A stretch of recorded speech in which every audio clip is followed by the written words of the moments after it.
अभी हाल ही में भारत के चीफ जस्टिस ने एक कमेंट किया है, एक रिमार्क दिया है और उस रिमार्क का आशय ये है कि भाई जो भी बहुत ही महत्वपूर्ण कानून पास किए जाते हैं संसद के द्वारा, उन पर पर्याप्त चर्चा होनी ज़रूरी है। Between word and intent. Intent का मतलब होता है इरादा। वर्ड का मतलब है यहाँ पे शब्द। कौन से शब्द? जो कानून बनाया जाता है ना, उसके शब्द क्या हैं, और कानून बनाते टाइम जो शब्द रखे गए हैं उनके पीछे का इरादा क्या है, इसके बीच हम बात करेंगे। Chief justice remarks on legislative debates flag need for clarity in law making. कि भाई चीफ जस्टिस के द्वारा जो भी रिमार्क्स किए गए हैं, किसके बारे में? Legislative debates. लेजिस्लेटिव का मतलब है कानून निर्माण संबंधी। कि भाई कानून निर्माण संबंधी जो भी डिबेट्स होती हैं, है ना, उनके बारे में जो कमेंट्स किए हैं उन्होंने, वे कमेंट्स जो है, जो रिमार्क्स उन्होंने दिए हैं, वे इस बात को चिन्हित करते हैं, है ना, किस बात को चिन्हित करते हैं कि इस बात की ज़रूरत है for clarity in law making, कि कानून निर्माण की के दौरान, लॉ मेकिंग के दौरान स्पष्टता आवश्यक है, क्लैरिटी होनी चाहिए। The disquiet. डिस्क्वाइट का मतलब है बेचैनी। ओवर, किस बात को लेकर? The absence of adequate debate और discussion in parliament is quite widespread. Widespread का मतलब है विस्तृत होना, काफ़ी व्यापक क्षेत्र में फैली होना। तो एडिटोरियल कहता है कि भाई ये जो बेचैनी है ना, किस बात को लेकर? कि जो पर्याप्त वाद विवाद होना चाहिए, है ना, वो नहीं हो पाता, उसका जो अभाव है, या फिर जो पर्याप्त डिस्कशन होना चाहिए पार्लियामेंट में, वो नहीं हो पाता। तो इसको लेकर जो बेचैनी है वो बहुत ही ज़्यादा व्यापक है। Concerned citizens. कंसर्न सिटीजन्स का मतलब है एक तरीके से चिंतित नागरिक। कंसर्न सिटीजन्स का मतलब है चिंतित नागरिक, या वे नागरिक जिनसे, मतलब जो कानून बनाया जा रहा है ना, उनसे संबंधित नागरिक। And sections of the opposition. इसके अलावा जो विपक्ष है उसके कुछ वर्ग, है ना, विपक्ष का कुछ वर्ग। बीमोन। बीमोन का मतलब है खेद प्रकट करना, दुख प्रकट करना। The evident haste. एविडेंट का मतलब है जो बिल्कुल प्रामाणिक है, आपके सामने है। हेस्ट का मतलब है जल्दबाजी। With which loss are pushed through. Push through का मतलब है एक तरीके से जल्दबाजी में किसी कानून को पारित करना। तो एडिटोरियल कहता है कि कई जो है एक तरीके से ऐसे नागरिक, है ना, कंसर्न सिटीजन्स, है ना, जो कि एक तरीके से आप कह सकते हो कानूनों से किसी न किसी रूप में संबंधित हैं, जिनको चिंता है ना, जो कानून बनते हैं उनकी। इसके अलावा विपक्ष से जुड़े हुए कुछ ग्रुप्स हैं, है ना, कुछ समूह हैं, वे इस बात पे खेद प्रकट करते हैं। किस बात पर? कि जो प्रामाणिक जल्दबाजी हमें दिखाई देती है ना, जिस प्रामाणिक जल्दबाजी के साथ में कानून को जल्दबाजी में पास किया जाता है। Presiding officer. प्रेसाइडिंग ऑफिसर का मतलब है अध्यक्षता करने वाला ऑफिसर। फ्रेट ओवर, है ना, फ्रेट ओवर का मतलब भी यही है ना, चिंता प्रकट करना। दी लो प्रोडक्टिविटी का मतलब है, लो प्रोडक्टिविटी का मतलब है एक तरीके से आपकी जो उत्पादकता है वह कम है ना, कि भाई जितना रिजल्ट आना चाहिए उतना नहीं आ पा रहा है ना, आपकी प्रोडक्टिविटी कम है। Due to time lost amidst unruly protest. Unruly का मतलब है एक तरीके से अनुशासन में व्यवहार ना करना, है ना, अनकंट्रोल्ड बिहेवियर जो होता है ना, उसको बोलते हैं अनरूली बिहेवियर। तो एडिटोरियल क्या कहता है कि भाई जब भी किसी कानून को लेकर गैर अनुशासन पूर्ण तरीके से जो विरोध किया जाता है, जो प्रोटेस्ट किया जाता है, तो उसके चलते क्या होता है, जो टाइम खो जाता है ना, संसद का जो टाइम लॉस्ट होता है, तो उसके चलते क्या होता है कि जो प्रोडक्टिविटी आनी चाहिए, है ना, कि भाई एक तरीके से संसद के द्वारा जितना कार्य होना चाहिए उतना काम नहीं हो पाता। तो इसके ऊपर चिंता व्यक्त की है प्रेसाइडिंग ऑफिसर ने, है ना, संसद की अध्यक्षता करने वाले अधिकारी ने। एंड इवन गवर्नमेंट रिप्रेजेंटेटिव्स, और यहाँ तक कि जो सरकार के प्रतिनिधि हैं, मे वरी, उनको भी इस बात की चिंता हो सकती है दैट देयर लेजिस्लेटिव एजेंडा, कि भाई उनका जो कानूनी एजेंडा है ना, एक तरीके से उनका जो कानूनी जो गोल है, यानी कि कानून निर्मित करके वे जो अचीव करना चाहते हैं, is not being carried out in time, है ना। कैरी आउट का मतलब होता है किसी चीज़ को अंजाम देना, है ना। इन टाइम का मतलब है बिल्कुल समय में। तो मतलब एक तरीके से एडिटोरियल कहना चाह रहा है कि भाई सरकार के जो प्रतिनिधि हैं उनको भी इस बात की चिंता हो सकती है कि कानून बनाने के पीछे जो उनका गोल है ना, वह समय के भीतर भीतर अंजाम नहीं दिया जा रहा है, is not being carried out in time. क्यों? इसी के चलते कि भाई पहले तो क्या किया आपने, उस कानून के ऊपर पर्याप्त डिबेट नहीं हो पाई। फिर आप देखते हो कि अपोजिशन जो है वह एक तरीके से अनकंट्रोल्ड वे में प्रोटेस्ट कर रहा है, तो इसके चलते जो देरी होती है ना, उसका खामियाजा सभी को भुगतना पड़ता है। The chief justice of India, कि भारत के जो मुख्य न्यायाधीश हैं justice NV Raman, has added a new dimension, उन्होंने एक नया आयाम जोड़ा है to this sense of discontent, है ना। डिसकंटेंट का मतलब है एक तरीके का असंतोष। By pointing out, point out का मतलब है इस बात का उल्लेख करते हुए, इस बात की ओर ध्यान दिलाते हुए। तो भारत के चीफ जस्टिस ने इस पूरे की पूरे मामले में एक नया आयाम जोड़ा है ना, कि ये जो असंतोष देखा जा रहा है कानून निर्माण को लेकर, तो उन्होंने एक बात का उल्लेख किया है। किस बात का? The absence of any help from parliamentary debates, absence of any help, किसी भी तरह की हेल्प का अभाव, from parliamentary debates, when the courts are faced with ambiguities और लेकुनाई इन लॉज। लेकुनाई का मतलब होता है गैप, कमी। एडिटोरियल कहता है कि भाई चीफ जस्टिस ने क्या कहा है कि जब भी कोर्ट्स जो हैं, अदालत जो है, उन्हें एम्बिग्यूटीज़ का सामना करना पड़ता है, उन्हें अस्पष्टताओं का सामना करना पड़ता है, या फिर कानून में किसी कमी का उन्हें सामना करना पड़ता है, तो उन्हें हेल्प नहीं मिलती पार्लियामेंट्री डिबेट्स के द्वारा। हिज डिस्क्रिप्शन, उन्होंने एक तरीके से आप कह सकते हो कि एक तरीके से उन्होंने वर्णन किया है, उन्होंने कहा है his description of a sorry state of affairs. Sorry state of affairs का मतलब होता है अनप्लीजेंट सिचुएशन, एक दुखद स्थिति। Would resonate as crucial pieces, editorial कहता है कि भाई जो चीफ जस्टिस ऑफ इंडिया है उन्होंने क्या कहा है, उन्होंने कहा है कि भाई एक दुखद स्थिति जो है वह मैच करेगी। वुड रिजोनेट, रिजोनेट का मतलब है मैच करना। एज, जैसा कि हम देखते हैं, क्रूशियल का मतलब है बहुत महत्वपूर्ण। Crucial pieces of legislation are indeed passed without sufficient debate. Editorial कहता है कि कई महत्वपूर्ण कानून होते हैं, crucial pieces of legislation are indeed, जो कि वास्तव में पास कर दिए जाते हैं बिना पर्याप्त डिबेट के।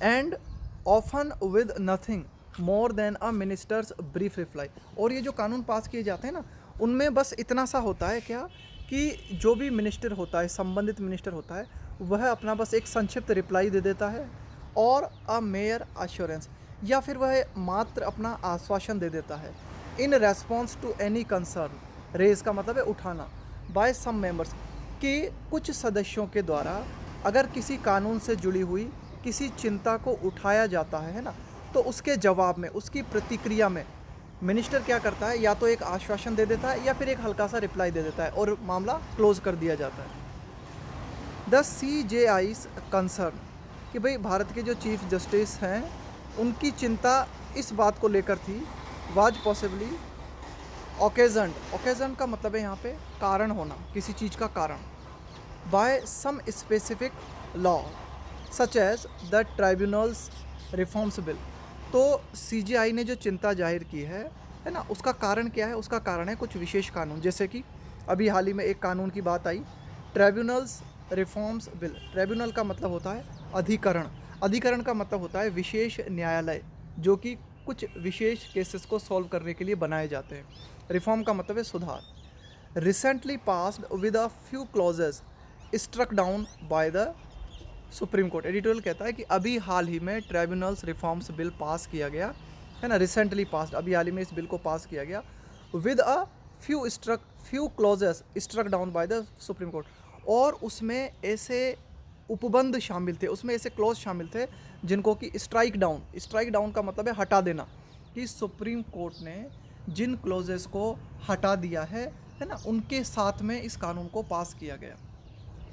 हाउएवर, हालांकि the import of his observation, import का मतलब है इम्पोर्टेंस, महत्व, कि CJI ने जो ऑब्जर्व की है बातें हैं ना, जो निरीक्षण किया है उन्होंने, at a celebration to mark the 75th Independence Day, कि 75वें इंडिपेंडेंस डे के सेलिब्रेशन के मौके पर है ना, उसके उत्सव के मौके पर है ना, उनका महत्व इस बात में है, was that when the courts were enable, भाई उनका महत्व इस बात में है, उनके कमेंट का है ना, उनके ऑब्जर्वर का, when the courts were unable to fathom, fathom का मतलब होता है गहराई को मापना, द इंटेंट का मतलब है इरादा, बिहाइंड सम लॉज। भाई उनका कहना ये था, उनकी बात का महत्व इस बात में है कि जब कोर्ट्स जो होते हैं वे, भाई कानून जो बनाया गया है ना उसके पीछे का इरादा क्या है, अगर कोर्ट्स इस गहराई को नहीं समझ पाते हैं तो the parliamentary record could throw, कि भाई जो संसद का जो पूरा की पूरा पार्लियामेंट्री का जो रिकॉर्ड है, कुड थ्रो सम लाइट, यहाँ पे थ्रो सम लाइट का मतलब है प्रकाश डालना, if the debates were sufficiently enlightening, कि अगर जो डिबेट हुई है, जो वाद विवाद हुआ है किसी कानून पे लेकर, वह अगर पर्याप्त रूप से एनलाइटनिंग, एनलाइटनिंग का मतलब है प्रकाशित करने वाला है ना। एडिटोरियल कहता है कि भाई हो सकता है कि कभी कभी अदालत जो है ना, उनको जो है समझ में न आए कि भाई ये कानून पास किया गया तो इसके पीछे का इरादा क्या था, लेकिन उस कानून को पास करने के दौरान अगर उस कानून पर पर्याप्त बहस हुई है तो उस बहस के आधार पर अदालत ये पता लगा सकती है कि भाई इस कानून को क्यों पारित किया गया है ना। ये एडिटोरियल कहना चाह रहा है। द पार्लियामेंट्री रिकॉर्ड, कि पार्लियामेंट में जो रिकॉर्ड उपलब्ध होगा वह प्रकाश डाल सकता है कि अगर पर्याप्त डिबेट हुई है तो। He referred to the illuminating, illuminating का मतलब भी यही है प्रकाशित करने वाला, debate on the industrial disputes act as an example. भाई उन्होंने एक उदाहरण दिया, इंडस्ट्रियल डिस्प्यूट का मतलब होता है विवाद, industrial dispute act as an example, कि भाई उन्होंने कहा कि जिस प्रकार से इंडस्ट्रियल डिस्प्यूट्स एक्ट बनाया गया था, अब इससे संबंधित जो जानकारी चाहिए थी अदालत को, वो अदालत को कहाँ से मिल गई, वो मिल गई पार्लियामेंट्री रिकॉर्ड के आधार पर। क्यों? क्योंकि इस पर पर्याप्त डिस्कशन हुआ था।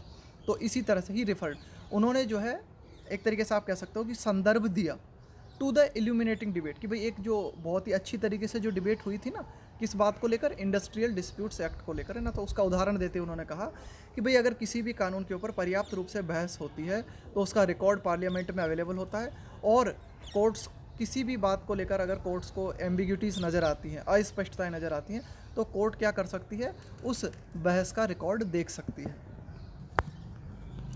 इट इज़ क्वाइट ट्रू, यह काफ़ी हद तक मतलब काफ़ी सत्य है ये बात, दैट अ फुलर डिबेट, कि एक पूर्ण डिबेट जो होती है ना, एक पूरी तरीके से अगर डिबेट की जाती है इन द लेजिस्लेचर, है ना, इन द लेजिस्लेचर, कि भाई एक तरीके से आप कह सकते हो कि संसद में अगर किसी बात को लेकर पूरी तरीके से बहस होती है तो वुड प्रोवाइड, वह बहस क्या करेगी, इस बात को प्रोवाइड करेगी, इस बात को उपलब्ध कराएगी, क्या, ग्रेटर इंसाइट, इंसाइट का मतलब है अंतर्दृष्टि, इनटू द इंटेंट का मतलब है इरादा, बिहाइंड लॉज, कि भाई कानून के पीछे, कानून निर्मित करने के पीछे क्या इरादा है, इसके बारे में पूरी अंतर्दृष्टि प्राप्त हो सकती है। किस चीज़ से, अगर किसी कानून के ऊपर पूरी तरीके से बहस होती है। बट अ सिचुएशन, लेकिन एक परिस्थिति, दैट रिक्वायर्स, जो कि इस बात के मतलब कोई ऐसी परिस्थिति जो कि इस बात को ज़रूरी बनाती है, a scrutiny of such intent, a scrutiny of such, scrutiny का मतलब है बारीकी से किसी बात का निरीक्षण करना, है ना, इंटेंट का मतलब है इरादा, ought not to arise, arise का मतलब है उठना, पैदा होना, इन नॉर्मल सर्कमस्टांसेस, कि भाई ठीक है, एडिटोरियल कहता है कि भाई जो अगर नॉर्मल सर्कमस्टांसेस है उन सभी मतलब सामान्य परिस्थितियों में भी यह बात नहीं उठनी चाहिए कि किसी कानून को बनाने के पीछे क्या इरादा था, उसकी बारीक निरीक्षण किया जाए। भाई ये ठीक है, बारीक निरीक्षण होना चाहिए, स्क्रूटनी होनी चाहिए, लेकिन उन्हीं कानूनों पर जिन पर कुछ ज़्यादा ही वाद विवाद है ना, हर कानून के लिए ऐसा नहीं किया जाना चाहिए, यानी कि नॉर्मल सर्कमस्टांसेस में इसका प्रयोग नहीं होना चाहिए। लेजिस्लेशन, कानून, शुड बी ड्राफ्टेड, है ना, कानून को निर्मित किया जाना चाहिए क्लियरली, बिल्कुल स्पष्टता के साथ, and the letter of the law, और कानून में जो भी शब्द लिखे जाते हैं, शुड नॉट स्ट्रे, स्ट्रे का मतलब है यहाँ पर एक तरीके से जो आपकी नॉर्मल डायरेक्शन है ना उससे डेविएट हो जाना, है ना, विचलित हो जाना, should not stray much beyond it's purpose and scope, कि भाई जो पर्पज़ है, जो उद्देश्य है, और कानून के अंतर्गत जो भी संभावनाएं निहित हैं उनसे अलग नहीं होना चाहिए। एडिटोरियल कहता है कि कानून के जो शब्द हैं वे जिस इरादे से कानून निर्मित किया गया है उसी से मैच करने चाहिए। अ पर्पसिव इंटरप्रिटेशन, पर्पसिव का मतलब है उद्देश्य से किया गया, किसी पर्पस से किया गया, इंटरप्रिटेशन का मतलब है एक तरीके से व्याख्या, ऑफ स्टैट्यूट का मतलब है कानून, is normally required only, editorial कहता है कि किसी भी कानून की किसी उद्देश्य के साथ व्याख्या करना, एक्सप्लेनेशन करना जरूरी होता है, नॉर्मली रिक्वायर्ड ओनली व्हेन, सिर्फ तब जब the wording of the law is unclear, जब कोई भी कानून है उसके जो शब्द हैं वे स्पष्ट नहीं होते, तब उसकी व्याख्या करना जरूरी हो जाता है। अदरवाइज, अन्यथा reliance on housing committee reports, अन्यथा निर्भरता, किस चीज़ पर निर्भरता, कि पार्लियामेंट हाउस में जो कमेटी होती है उसके द्वारा जो रिपोर्ट दी जाती है या फिर जो पार्लियामेंट्री डिबेट्स होती है, is only an extrinsic aid, extrinsic का मतलब है बाहरी, एड का मतलब है सपोर्ट, सहायता। तो यही एडिटोरियल कहता है कि अन्यथा जो हाउस कमेटी होती है उसकी जो रिपोर्ट होती है या फिर पार्लियामेंट्री डिबेट होती है वह सिर्फ एक बाहरी मदद उपलब्ध कराती है हमें, and not fully determinative of a loss meaning, और ये जो एक तरीके से हाउस कमेटी रिपोर्ट होती है वह पूरी तरीके से निश्चयात्मक रूप से हमें कानून के अर्थ को नहीं बताती। इन अ रिसेंट एग्जाम्पल, अभी हाल ही के एक अगर हम नवीनतम उदाहरण की बात करें तो supreme court ruled, supreme court ने ये फैसला दिया दैट द 102nd अमेंडमेंट की 102वां जो संशोधन किया गया है संविधान में, ऑस्टेड, ऑस्टेड का मतलब होता है किसी को बेदखल कर देना, है ना, मतलब कोई व्यक्ति सत्ता में है, पावर में है, उसको बेदखल कर देना, है ना। Oersted the power of the state governments, supreme court ने अभी हाल ही में एक फैसला दिया, उसमें सुप्रीम कोर्ट ने क्या कहा कि 102वां जो संशोधन हुआ है, संविधान संशोधन हुआ है, उसमें क्या किया गया है, राज्यों की जो पावर है ना उसको बेदखल कर दिया गया है। टू आइडेंटिफाई बैकवर्ड क्लासेस, कि भाई राज्यों के पास पावर है कि जो भी पिछड़ी जातियां हैं उन्हें राज्य पहचाने, लेकिन 102वें संविधान संशोधन के अनुसार राज्यों की ये जो पावर है वो समाप्त हो जाती है। इवन दो, यद्यपि, हालांकि, इट वाज वेमेंटली, वेमेंटली का मतलब होता है बहुत ही जोरदार ढंग से, बहुत ही जोशपूर्ण तरीके से, आर्ग्यूड बाय द गवर्नमेंट, हालांकि केंद्र सरकार के द्वारा बहुत ही ज़बरदस्त तरीके से ये तर्क दिया गया था that it was not parliaments intention, कि यह संसद का इरादा नहीं था, कि संसद का इरादा ये नहीं था कि राज्य सरकारों की जो पावर है बैकवर्ड क्लास को पहचानने की वो समाप्त हो जाए। इट हाईलाइट्स, तो ये जो पूरी घटना हुई यह इस बात को हाईलाइट करती है, इस बात को रेखांकित करती है, द नीड, कि इस बात की ज़रूरत है, to have the wording of the law fully reflect the legislative intent, कि कानून के जो शब्द हैं, है ना, जो भी शब्द कानून में लिखे जाते हैं वे पूरी तरीके से प्रदर्शित करें लेजिस्लेटिव इंटेंट, है ना, कानून का इरादा, कि भाई कानून का जो इरादा है वह पूरी तरीके से प्रदर्शित होना चाहिए कानून के शब्दों के द्वारा। More than the quality of the debate, कि भाई जो भी डिबेट होती है ना, उसकी मतलब क्वालिटी, उसकी जो गुणवत्ता है उससे ज़्यादा महत्वपूर्ण है, it is the scope for detailed discussion, कि भाई जितना ज़्यादा से ज़्यादा डिटेल डिस्कशन हो सके वो होना चाहिए। दैट इम्पार्ट, इम्पार्ट का मतलब है प्रदान करना, क्लैरिटी, भाई जितना ज़्यादा डिस्कशन होगा वो क्या प्रदान करेगा, वो क्लैरिटी प्रदान करेगा, स्पष्टता प्रदान करेगा। And a much needed, much needed का मतलब है जिसकी सर्वाधिक ज़रूरत है। प्रॉक्सिमिटी, प्रॉक्सिमिटी का मतलब होता है निकटता, है ना, क्लोजनेस।